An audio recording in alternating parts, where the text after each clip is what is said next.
to San Antonio we go now and hook up with Trailblazers coach Terry Stotts. Coach, how you doing? I'm doing great. How you guys doing? We're doing good. Thanks for the time here and in joining us. We're both a little crestfallen not being in San Antonio with the rules of local TV being out after round one. So we appreciate you, for old time's sake, hopping on the air with us.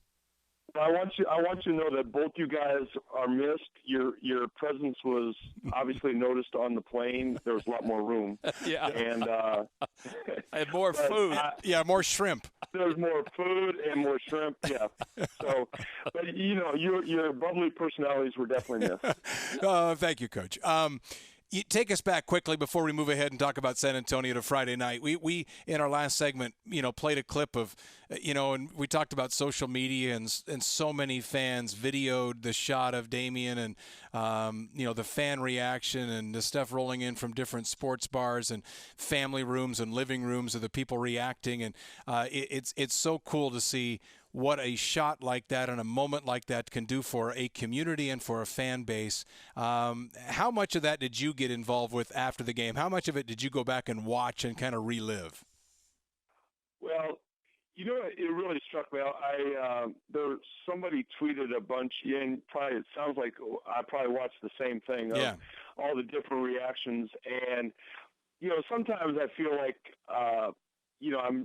I'm just a basketball coach, and you kind of wonder about your purpose. And when you see the reaction of the fans, not just in the arena but across the city, and how much joy that shot brought to everybody, it really warmed my heart to be a part of something like that. And just how excited everybody was. It was a special moment, obviously for us, but when you see all the reactions, how important and how good it made other people, really made me feel good, to be honest. I've been through the highs and the lows of this franchise for over 20 years now, and I've never seen it draw the community so close. But you as a coach getting the team ready for the second round, is it difficult to throw off all those feelings of what went on with Lillard's shot and get them focused into this next round? Well, I think the fact that we have some time to enjoy that moment and move on to the next series. If we had played a game 7 yesterday and then had to play tomorrow night, and if we had won the game yesterday in that fashion, I don't know. Coming down from that and then getting back up for game 1 would be probably a little bit more difficult. But the way it was, we played Friday. Everybody really got to enjoy the moment, savor the victory, and then have a day off where you kind of just were able to wind down and then gear back up for San Antonio. So I don't think that's going to be a problem for this series. You mentioned before the playoffs, and people had mentioned late in some of the regular season games that they were neat. They weren't really playoff-type atmosphere. People knew what you meant then. They really know what you meant now. Talk about the atmosphere in the arena, not only during the shot, but in all of the games played in that first-round series. Was that I know you've played in some great playoff atmospheres, won a title with Dallas, saw it in Dallas, which is a good home court too, and then Miami as well in that series. But talk about where the Moda Center ranks as far as what you've been involved in the playoffs. When you get to playoffs, every arena is a special arena during the playoffs. But that being said, I thought the Moda Center, the games ops did a fantastic job with the introductions and the lights, and of course everybody knew the crowd would be into it, which they were, and to be able to win it at home and everybody experience that. The Moda Center is a great home court, and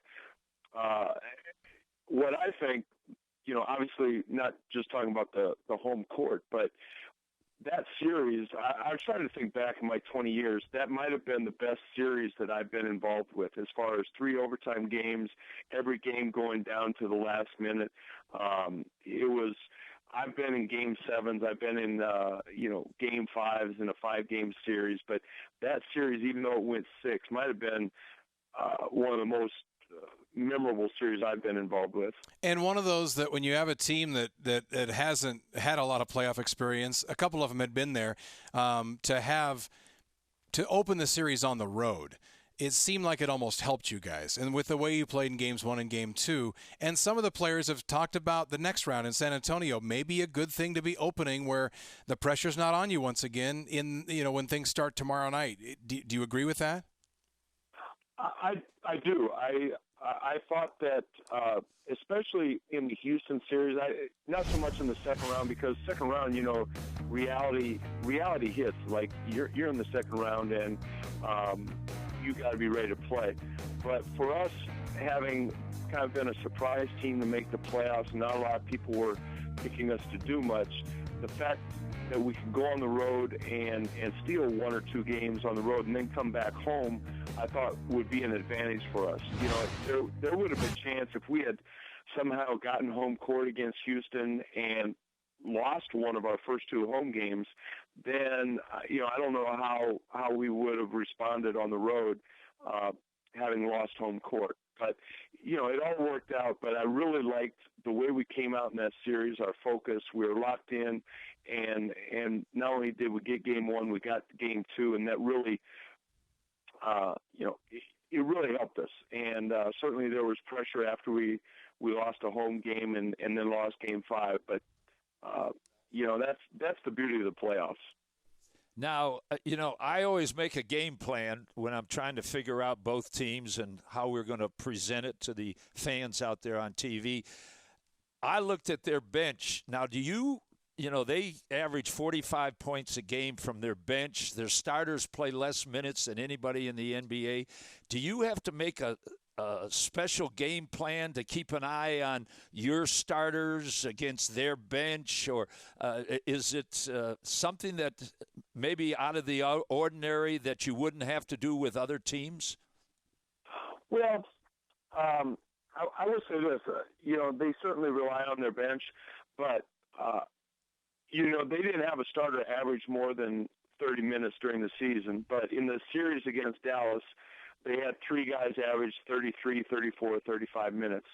So their rotation is shortened as well. And certainly they have a lot of guys, and they'll use their bench probably more than I will use mine. But I think it's important. We got to this point by rotating our guys. We certainly rely on our starters, but our bench is going to be important. Mo and Darrell and Thomas and Joel, they're all, and who knows, beyond that, they play small and we may have to match up with that. But I don't anticipate us changing the way we play very much.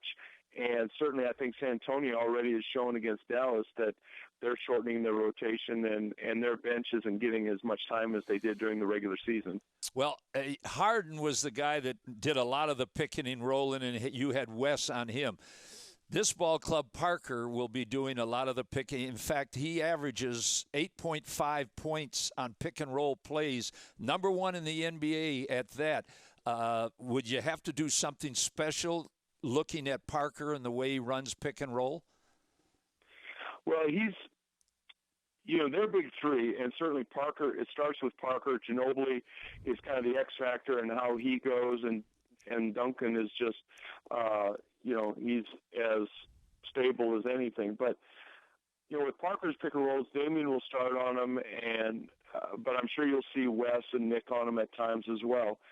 Keeping him out of the paint is a challenge. Dallas had trouble with it. He got to the middle of the lane. With San Antonio and the way they shoot the 3, you kind of have to pick your poison. Dallas really made it a priority to limit their 3-point attempts, and consequently they gave up some penetration in the paint. Right now, you go in the first game and you kind of do what you're comfortable with. We've played them 3 or 4 competitive games, and they pose a problem. They're a great offensive team, and we know we're not going to stop them, but our job is to limit their effectiveness. And Parker's pick and rolls, it's going to be a little bit like Jeremy Lin, a little bit like James Harden, is that we got to control his effectiveness and his passing. they are such a good passing team that, much more so than Houston. And that's going to be one of our challenges, is to limit the effectiveness in passing the ball in those pick-and-roll situations. Coach, I know that you do a lot of your own homework, but I know you're also very good friends with Rick Carlisle and spent a lot of time with the Mavs, who just got done with a 7-game series with San Antonio. I know that you've obviously talked to Rick. Is there information sharing there? I mean, can you get some things from him about what they had success with and what they struggled with against San Antonio in their recent series?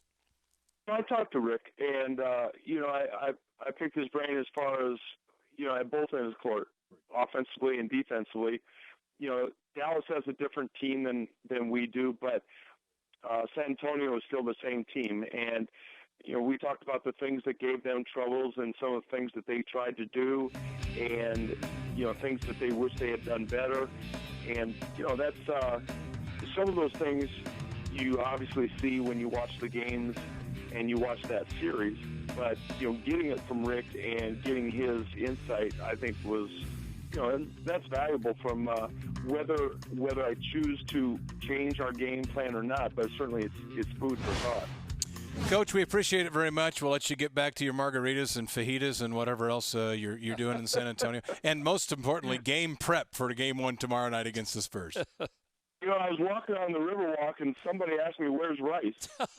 Yeah, well, and normally you'd say, there's a lounge over here, but now you could say back in Portland.